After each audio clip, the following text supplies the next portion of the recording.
The winds that sweep across Saratoga carry more than just whispers of history. They carry echoes of lives cut short, of battles fought, and of spirits left behind. Here, in the rolling hills and dense forests of upstate New York, the Battle of Saratoga became a turning point in the American Revolution, a clash that shifted the course of a nation. In the autumn of 1777, American and British forces met in a brutal confrontation that would leave the grounds soaked in blood and haunted by the memories of those who perished. Today, Saratoga's grounds have been carefully preserved, with winding trails, dense groves, and abandoned fortifications standing as reminders of the past. But while the battlefield appears calm, many say it's anything but at peace. Those who walk the trails at night report strange sounds echoing through the trees, shadowy figures glimpsed in the moonlight, and chilling apparitions that hint at a battle that never truly ended. The most unsettling of these stories are retold by historians, soldiers, and locals alike. Tales of ghostly sentinels, of sorrowful mothers seeking lost sons, of soldiers reliving their final moments. Here are 4 such stories, the spirits of Saratoga, bound forever to the land they fought on.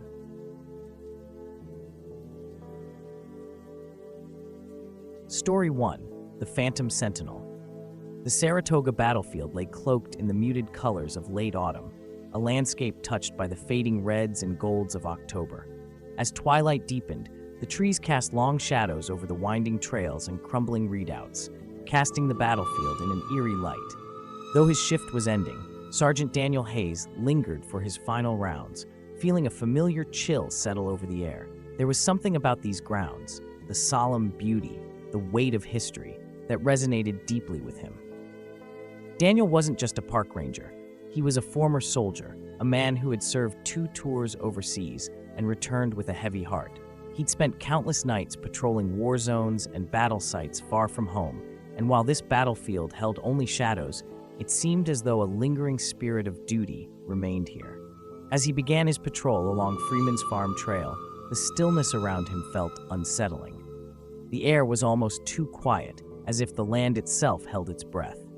He adjusted his flashlight, casting its beam through the growing fog, and moved forward with a sense of caution that he hadn't felt since his active duty days. Daniel had walked these trails hundreds of times, but tonight felt different. A heavy mist was rolling in, thickening as he moved through the trees, and with each step, the silence grew more profound. He listened for the usual sounds of nature, the rustling of leaves, the scurrying of small animals, but there was nothing. Only his own breathing echoed in the cold night air. He continued walking, rounding a bend in the trail, when he felt it, a prickling at the back of his neck, the feeling of being watched. He stopped, listening, scanning the fog-covered landscape for any sign of movement, but all he could see was the mist swirling among the trees. A faint memory tugged at him, a flash of a distant battlefield in a faraway desert. He could still feel the adrenaline, the weight of his rifle, the sense of dread that came with facing an unseen enemy. But this was Saratoga, he reminded himself, a place of peace. And yet, he couldn't shake the feeling that he wasn't alone. He was about to turn back when he saw it, a shadowy figure standing on the trail ahead, barely visible through the thickening fog. Daniel squinted, trying to make out the details, his heartbeat quickening as he took in the shape of the figure. It was a man, dressed in the old-fashioned uniform of a Continental Army soldier, standing perfectly still with a musket at his side. Daniel's first thought was that it must be a reenactor, someone who had stayed late on the grounds. He called out, his voice cutting through the silence. "Hey, the park's closing up for the night. You'll need to head back to the entrance." The figure didn't respond. It remained motionless, its gaze fixed on some unseen point beyond the trees. Daniel felt a shiver run down his spine as he took a step closer, the details of the soldier's appearance becoming clearer. The man's face was gaunt, his skin pale, and his eyes held a haunted look, as though he were lost in a world that only he could see. The uniform he wore was tattered, dirt-stained, and his hands gripped the musket tightly, his knuckles white with tension. A prickle of fear crept over Daniel as he took another step, calling out again, "Sir, are you all right?" This time, the soldier's gaze shifted, his hollow eyes meeting Daniel's with an intensity that made his blood run cold. There was recognition there, a shared understanding, as if the soldier could see straight into Daniel's own memories, his own scars. Daniel felt a surge of emotions: pain, exhaustion, fear, emotions that he hadn't let himself feel in years. And then, as quickly as it had come, the moment passed, and the soldier's gaze returned to the darkness ahead. The fog grew thicker, swirling around the soldier's figure, and Daniel noticed the air growing colder, the temperature dropping sharply. The soldier's posture shifted, and he lifted his musket, bracing himself as though preparing for battle. His expression was one of grim determination, the look of a man who had been tasked with holding the line at any cost. Daniel watched, frozen, as the soldier began to move, his form flickering in and out of sight as he took a step forward, his musket raised. And then, breaking the silence, came the sounds of battle. The echoes of cannon fire rumbled through the air, followed by the sharp crack of musket shots and the distant cries of men. Daniel's heart pounded as the battlefield came alive around him, the sounds filling the night with a cacophony of chaos and terror. He could smell the faint scent of gunpowder, feel the vibrations of the cannon fire through the ground beneath his feet. The soldier seemed oblivious to Daniel's presence now, his focus entirely on the battle unfolding in his mind. He took aim, his expression one of fierce concentration, his body tense as though he were facing an invisible enemy. "Hold the line," the soldier shouted, his voice thin and filled with desperation. "Hold the line." Daniel's breath caught as he watched the scene play out, feeling the soldier's fear, his determination, his final moments replaying over and over in a haunting loop. He wanted to reach out, to tell the soldier it was over, that he could rest, but his voice failed him, caught in his throat as he watched the soldier relive his last stand. And then, as suddenly as it had begun, the sounds faded, the echoes of the battle dying away into the silence. The soldier lowered his musket, his expression softening as a look of profound sorrow crossed his face. He turned once more to face Daniel, his eyes holding a mixture of regret and relief, as though he had finally been seen, finally understood. For a moment, Daniel felt a surge of gratitude, a sense of connection that defied words.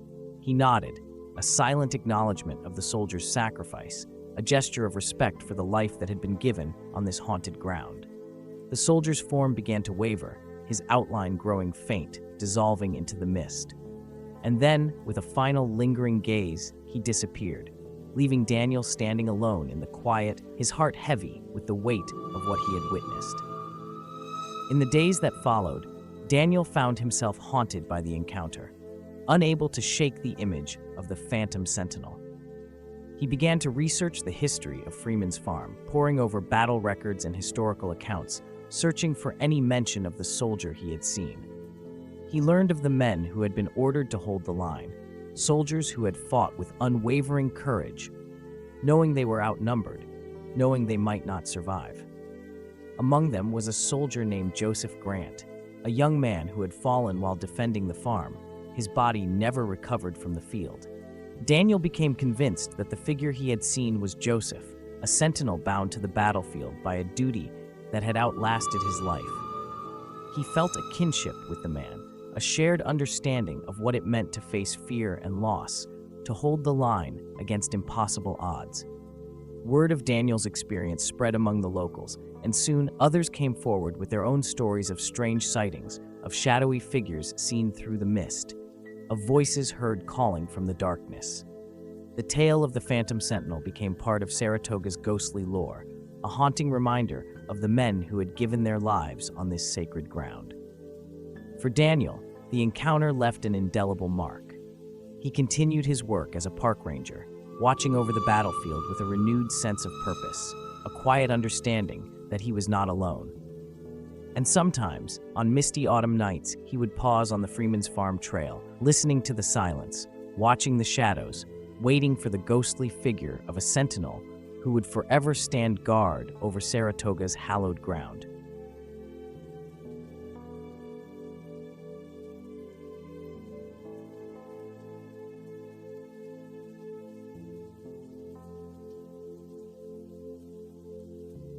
Story 2. The Mourning Mother.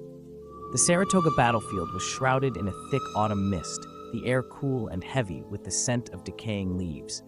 The eerie quiet of the battlefield felt tangible, as though it held the stories of all who had passed here, both in life and in death. Emily Turner, a young historian with a passion for Revolutionary War history, wandered the trails alone, taking notes for her upcoming book on Saratoga and its decisive impact on American history. Her research had led her through countless archives and war diaries, and one story had captivated her: the legend of Abigail Walker, a widow who had lost her only son, Thomas, to the battle in 1777. According to local lore, Abigail had spent the rest of her life wandering the battlefield, calling out for her son, refusing to accept that he was gone. Many claimed that her spirit still lingered, her mournful cries echoing through the mist on quiet mornings. Emily had dismissed the tale as just another battlefield ghost story, but there was something about the sadness woven into it that resonated with her. The loss, the grief of a mother's love, it was a sorrow that transcended time. As the mist thickened, the air grew colder, and Emily pulled her jacket tighter around her shoulders. She was here to uncover history, but what she would find was something far more personal, something that would leave her forever changed. Emily had spent hours on the trails that day, tracing the paths trod by American and British forces during the Saratoga campaign. Now, as dusk approached, the world around her seemed to grow more still, the mist settling over the fields like a blanket of gray. The chirping of birds had faded, and even the faint rustling of leaves seemed to have ceased. She was alone, surrounded by an unsettling silence that only deepened as she continued along Bemis Heights. There was something almost sacred about the silence, as though the battlefield itself remembered the weight of the lives lost, the violence and bloodshed that had stained this ground centuries before. Emily paused, glancing around, her heart suddenly heavy with a sorrow that seemed to press down on her, making her chest ache. She thought of the countless men who had died here, the families torn apart, and the loved ones who had been left behind. Her thoughts drifted to Abigail Walker, the widow whose story had brought her here. Emily closed her eyes, letting herself imagine what it must have been like for Abigail to have lost her only child, to have wandered these same paths with nothing but hope and grief to sustain her. And then she heard it, a faint, soft sound drifting through the mist. At first, Emily thought it was just the wind carrying some distant noise through the trees. But as she listened, she realized it was something else, a voice, a woman's voice, whispering through the fog. "Thomas, where are you, Thomas?" The voice was filled with a sorrow so deep it seemed to resonate within her, stirring something in her own heart. It was a tone of despair, of longing, and Emily felt a chill run down her spine as she strained to hear more. She turned, looking around, but the battlefield was empty. The voice, however, grew louder, each word filled with heart-wrenching grief. "Thomas, my son." Emily felt a tremor of fear, but it was mingled with compassion. The sadness in that voice was so palpable, so raw, that she found herself drawn to it, as if compelled by some invisible force. Her mind raced as she thought back to the legend of Abigail Walker, the mother who had never stopped searching for her lost son. She began to follow the sound, stepping off the main trail and into the denser part of the woods, the mist swirling around her. The voice continued, calling for Thomas, growing softer and then louder again, as though the speaker were drifting through time, trapped in an endless search. As she ventured deeper into the woods, Emily felt the atmosphere shift. The air grew colder, and a sense of profound sadness settled over her, as if the very earth beneath her feet held the weight of Abigail's grief. She clutched her notebook to her chest, her heart pounding, each step feeling heavier as she moved closer to the source of the voice. Then, she saw her, a faint, ghostly figure standing among the trees, partially obscured by the mist. The woman was dressed in a dark, simple gown, her face pale and worn, her eyes hollow and filled with a sadness that seemed to stretch across centuries. She stood motionless, her gaze distant, her lips moving as she whispered the name Thomas over and over, her voice barely more than a breath. Emily felt her throat tighten, her eyes stinging with tears as she watched the spectral figure. This was Abigail, she realized, the mother who had never stopped searching for her son. There was an intensity in her eyes, a look of desperation and longing that made Emily's heart ache. She wanted to speak, to reach out, but fear and awe held her back. Abigail's gaze seemed to pierce through her, as though she were looking into Emily's very soul, her sorrow wrapping around Emily like a shroud. Emily could feel the weight of Abigail's grief, the anguish that had bound her spirit to this place, trapping her in an endless cycle of searching and loss. For a moment, Emily felt as though she were reliving Abigail's pain, her heart filling with a mother's love, a mother's fear, and a mother's undying hope. She could almost see Thomas, a young man in a Continental Army uniform, his face youthful and determined, setting off to join the fight for independence. She could feel the pride and the terror that had filled Abigail's heart as she watched him leave, knowing that he might never return. And then came the waiting, the endless, torturous waiting, the whispered prayers, the desperate hope that each letter, each knock at the door would bring news that he was safe. And finally, the news she had dreaded, the confirmation that Thomas had fallen in battle, leaving her with nothing but memories and an aching emptiness that could never be filled. Abigail's spirit turned, her hollow gaze meeting Emily's once more. Her lips moved, and Emily heard her whisper, "Have you seen him? My Thomas? Where is he?" Emily felt tears streaming down her face as she shook her head, her voice barely a whisper. "I'm sorry, I haven't seen him." The sorrow in Abigail's eyes deepened, and her form began to waver, her figure becoming more transparent as the mist thickened around her. Emily wanted to reach out to comfort her, but before she could move, Abigail's figure began to fade, her final whispered cry for Thomas echoing through the silence. As Abigail vanished into the mist, the air grew still once more, the oppressive sadness lifting slightly, but leaving behind a lingering ache in Emily's heart. She stood there for a long moment, staring at the spot where Abigail had been, the memory of the woman's haunted eyes etched into her mind. Emily had come to the battlefield seeking history, but what she had found was something far more profound, a connection to a woman's eternal love and loss, a mother's unbreakable bond to her son, even beyond death. She wiped her tears, feeling a mixture of sorrow and reverence for the spirit she had encountered. In the days that followed, Emily couldn't shake the memory of Abigail's face, the haunted look in her eyes, the sorrow that had bound her to the battlefield. She returned to the battlefield one last time, leaving a small bouquet of wildflowers on the ground near where she had seen Abigail's spirit. It was a gesture of respect, a tribute to the mother who had loved her son so deeply that even death could not separate them. As she walked away, she felt a sense of peace, as though Abigail had found some small measure of comfort in her presence. Emily knew that the story of the mourning mother would remain with her forever, a reminder of the sacrifices and sorrows that lay hidden in the quiet beauty of Saratoga. Word of Emily's encounter spread, and the legend of the mourning mother grew. Visitors to the battlefield began to leave flowers of their own, small tokens of remembrance for a mother's undying love. Some claimed to have heard her voice on foggy mornings, a soft, mournful whisper drifting through the trees, calling for a son who would never return. And those who walked the trails at dusk would sometimes catch a glimpse of her, a shadowy figure standing in the mist, her face etched with sorrow, her voice a faint echo on the wind. The mourning mother had become a part of Saratoga's haunted lore, a reminder of the lives left behind in the wake of war and the love that endures even beyond the grave. Story 3: The Fallen Drummer Boy. The Saratoga battlefield lay quiet and serene under the cool, pale light of early evening. The trees were dressed in their autumn colors, the air crisp with the scent of fallen leaves. Samuel Fletcher had made the journey to Saratoga in search of answers, a way to connect with his family's history and the memory of his ancestor, a young drummer boy who had died on this very field during the Revolutionary War.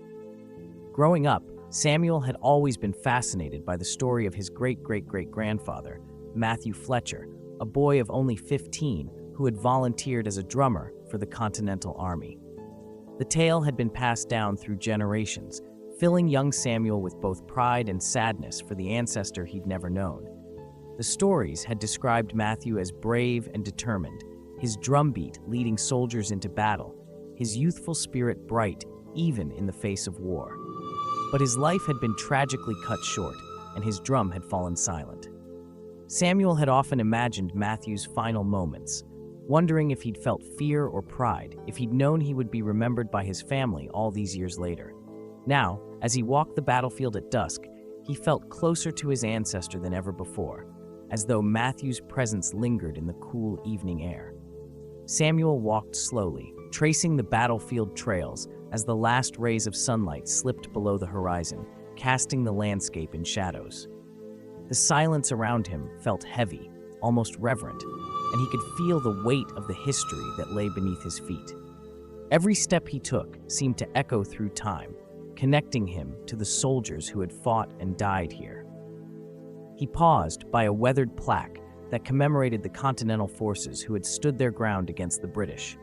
The words etched into the metal spoke of valor, sacrifice, and youth lost to the horrors of war.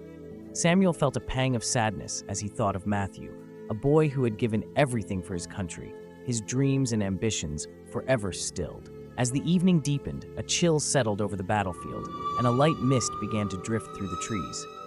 The quiet was complete, with only the faint rustling of leaves breaking the silence. Samuel hugged his coat closer to himself, feeling a strange, inexplicable sorrow settle over him, a sadness that seemed to rise from the ground itself. He was about to turn back when he heard it, a faint, rhythmic drumming, barely audible, but unmistakable. The sound was soft at first, a gentle tapping that seemed to float through the mist, growing louder with each beat. Samuel's heart skipped as he recognized the rhythm, the steady beat of a marching drum. It was the sound he had imagined so many times, the sound of his ancestors' drum, echoing through the centuries. He stood still, his breath catching in his throat, as the drumming grew clearer, filling the air with a haunting melody. It was steady and slow, each beat resonating with a sense of sorrow and loss, as though it carried the weight of 1,000 untold stories. The sound seemed to come from all around him, weaving through the trees and echoing off the hills, surrounding him in a ghostly rhythm. Drawn by an invisible force, Samuel began to walk toward the sound, his footsteps silent on the damp ground. The drumming grew louder, more insistent, pulling him deeper into the mist. The world around him faded, the trees and stones becoming shadows, until all he could hear was the steady beat of the drum, a haunting reminder of the boy who had given his life on this field. As Samuel followed the sound, he glimpsed a figure in the mist, a small, ghostly shape moving through the trees. He stopped, his breath caught, as he saw the outline of a boy dressed in a tattered Continental Army uniform. The boy's face was pale, his expression one of fierce concentration as he kept the rhythm, his hands moving over an invisible drum. Samuel's heart pounded as he took in the sight. The boy was young, no older than 15, with a look of determination in his eyes that seemed out of place on such a youthful face. His gaze was focused, his mouth set in a grim line, as though he were reliving the final moments of his life, his duty carrying him forward, even in death. "Matthew?" Samuel whispered, his voice barely more than a breath. The boy's gaze shifted, his ghostly eyes meeting Samuel's with a look of recognition and sorrow. For a brief, haunting moment, it was as if time itself had melted away, and Samuel was standing face to face with his ancestor, a boy who had died centuries before he was born. Matthew's eyes held a sadness that seemed to stretch across the ages, a sorrow that spoke of dreams unfulfilled and a life cut short. The drumming grew louder, filling the air with an intensity that made Samuel's heart ache. He could feel the weight of Matthew's final moments, the fear and bravery mingling in the boy's chest as he led the troops forward, his drumbeat echoing across the battlefield. In that instant, Samuel felt as though he were experiencing the battle through Matthew's eyes, the rush of adrenaline, the sting of fear, the pride in serving his country.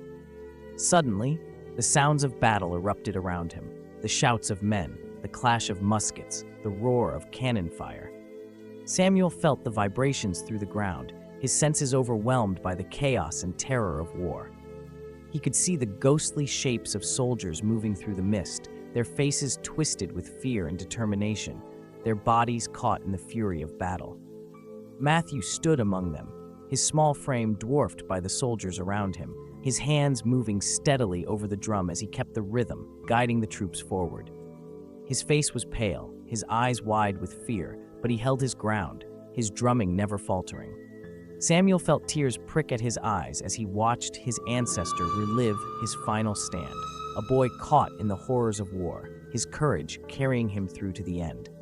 He wanted to reach out, to tell Matthew that he was remembered, that his sacrifice had not been in vain. As the vision of the battle faded, the sounds of gunfire and cannon fire died away, leaving only the steady beat of Matthew's drum echoing through the mist. The boy's gaze met Samuel's one last time, a look of gratitude and understanding passing between them.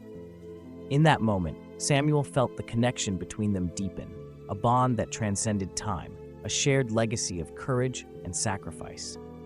The boy's form began to waver, his figure growing faint as he lowered his drumsticks, his expression softening. With a final lingering gaze, Matthew's spirit faded into the mist, leaving Samuel standing alone in the silence of the battlefield. The drumbeat lingered in the air, a faint echo that slowly faded until there was only silence. Samuel stood there for a long time, his heart heavy with a mixture of sorrow and pride. He had come to Saratoga seeking a connection to his family's past, but what he had found was far more profound. A glimpse into the life of a boy who had given everything for his country, a spirit bound to the battlefield by his duty and bravery. He left the battlefield in silence, the memory of Matthew's ghostly figure etched into his mind, the haunting rhythm of the drum echoing in his heart. When he returned home, he shared the story with his family, honoring the memory of the fallen drummer boy who had lived on through the generations. The story of the fallen drummer boy became a part of Saratoga's ghostly lore, a tale passed down among visitors and locals alike. Some claimed to hear the faint sound of drumming on quiet evenings, a ghostly rhythm that drifted through the mist, a reminder of the boy who had died on that hallowed ground. And for those who walked the battlefield at dusk, the spirit of Matthew Fletcher remained, a silent guardian, a boy whose courage and sacrifice echoed through the ages, forever bound to the land he had given his life to defend. Story 4: The Lost General. The wind had a biting chill as it swept across the Saratoga battlefield, carrying with it the scent of autumn leaves and damp earth. James Dunbar adjusted the heavy coat of his British officer's uniform, pulling his tricorn hat down to shield himself from the cold. He was alone on the field now, the other reenactors having departed an hour ago, leaving him to savor the quiet solitude that blanketed the historic ground. James was a seasoned reenactor, a passionate historian who felt a deep respect for the lives lost on both sides of the American Revolution. He was here to honor the memory of British soldiers who had fought far from home, many of whom had never returned. Saratoga was hallowed ground, the site of a decisive victory for the Americans and a crushing defeat for the British. The names of the fallen haunted him, as if calling out from the very soil beneath his feet. One name, however, had always captivated him more than any other: General Simon Armitage. A decorated British officer, Armitage had reportedly fallen during the final charge at Saratoga. Local lore claimed his spirit still roamed the battlefield, his soul forever bound to the land where he had made his last stand. Though James had heard the stories, he had always dismissed them as legends. Ghosts, he thought, were simply echoes of the past, shadows left by memories too painful to fade. But tonight, alone on the battlefield, he was about to encounter something that would make him question everything he believed. As dusk settled, James found himself drawn to a small hill overlooking the battlefield, a place where British forces had once rallied before the final assault. The air was thick with an eerie stillness, the quiet so profound that it felt as though even time itself had paused. The sun dipped below the horizon, casting long shadows across the ground. James could feel the weight of history pressing down on him, a heaviness that made it difficult to breathe. It was as if the battlefield were holding its breath, waiting for something. He glanced around, the vast expanse of land now shrouded in twilight. The wind had stilled, leaving only silence in its wake. James adjusted his tricorn hat, feeling an inexplicable chill crawl up his spine. He had been on this field many times before, but tonight it felt different, charged with an energy that seemed to pulse just beneath the surface. And then, out of the corner of his eye, he saw a figure standing at the edge of the hill. The figure was tall, dressed in the full regalia of a British officer, his coat crimson and his boots polished, as though ready for inspection. He held a sword in one hand, the blade glinting faintly in the dying light, and his stance was rigid, disciplined, as though he were prepared to lead his troops into battle. James's heart pounded as he took in the figure's face, a man in his 40s, with sharp, weathered features, a stern jaw, and piercing eyes that seemed to look through the darkness with a mixture of resolve and sorrow. He could tell immediately that this was no reenactor. The man's face held a wisdom, a sense of weariness that came from a life lived in service, a life that had ended here on these very grounds. James took a tentative step forward, his voice barely a whisper. "General Armitage?" The figure's gaze shifted, his eyes meeting James's with an intensity that made his blood run cold. The general's face softened, just slightly, as though recognizing him, and he raised his sword in a slow, solemn salute. James felt his breath catch in his throat. He had seen this gesture before, countless times in reenactments, but this was different. This was real, filled with a depth of emotion that made his chest ache. He could feel the weight of the general's honor, his sense of duty, and beneath it all, a sorrow that ran deeper than any battle wound. As James watched, the general's form grew more substantial, more real, and suddenly the quiet of the battlefield was shattered by the distant sounds of war. Cannon fire echoed through the air, the roar of muskets, the clash of bayonets. Shadows moved in the fog, soldiers locked in a deadly struggle that spanned centuries. James felt himself transported back in time, as if he were witnessing the final moments of the Battle of Saratoga. The ground trembled beneath him, the air filled with the acrid scent of gunpowder and the cries of men in the throes of battle. General Armitage lifted his sword, his voice a command that cut through the chaos. "Hold the line. For king and country, we will not falter." James watched in awe as the general strode forward, his face set in grim determination, his eyes scanning the field for his troops. His voice was steady, commanding, but there was a hint of desperation in his gaze, a flicker of doubt that betrayed his awareness of the inevitable. The soldiers around him, a mix of young men and seasoned veterans, looked to him with fear and respect, their faces pale with the realization that this might be their last stand. And yet, they held their ground, standing shoulder to shoulder, their muskets raised, their eyes fixed on their leader. James felt tears prick at his eyes as he watched the scene unfold. He could see the weight of responsibility etched into the general's features, the sorrow for the lives he knew would be lost. This was a man who had sacrificed everything for his duty, a man who had led his men into the face of death with unwavering resolve. The vision shifted, and suddenly James found himself standing face to face with the general once more. The sounds of battle faded, leaving only the two of them in the quiet of the twilight. The general's gaze met James's, his eyes filled with a haunting mixture of regret and remorse. There was something unspoken in his expression, a plea for understanding, for forgiveness, as though he were searching for someone who could bear witness to the pain he carried. James felt a lump form in his throat as he realized what the general was asking. This was a man who had died far from home, burdened with the knowledge that his final command had led his men to their deaths. The general's soul was bound to this battlefield, trapped by the weight of his guilt, his spirit forever searching for redemption. Unable to speak, James raised his hand in a silent salute, a gesture of respect and acknowledgement for the sacrifice that had bound the general's soul to this place. The general's expression softened, his eyes filled with a gratitude that transcended words. As the last light of dusk faded, the general's form began to waver, his outline growing faint against the darkening sky. He lifted his sword in one final salute, a gesture that spoke of loyalty, honor, and a duty fulfilled.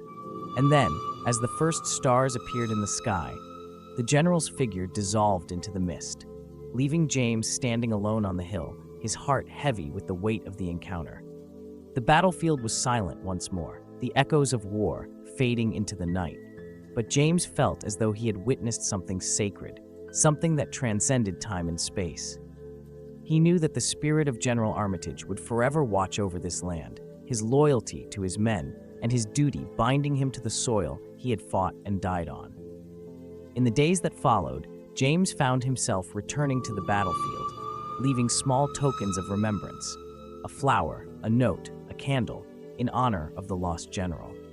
He spoke of his experience only to a few close friends, but word soon spread, and visitors to Saratoga began to leave their own tributes, creating a small memorial to the British officer who had fought with honor and bravery. The story of the lost general became a part of Saratoga's ghostly lore, a tale whispered among reenactors and historians alike.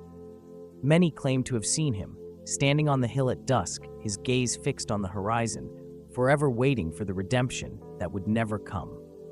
And for those who walked the battlefield in the quiet of twilight, there were times when they would catch a glimpse of him. A tall, proud figure, his eyes filled with sorrow, his sword raised in a final, silent salute. The Saratoga battlefield remains a place of remembrance, a landscape where the spirits of soldiers and families linger, their lives forever intertwined with the land they fought on. The tales of the Phantom Sentinel, the mourning mother, the fallen drummer boy, and the lost general are a testament to the sacrifices made and the lives cut short by the American Revolution. For those who dare to walk the battlefield at night, the ghosts of Saratoga remain, silent, watchful, and forever bound to the memory of a nation's birth.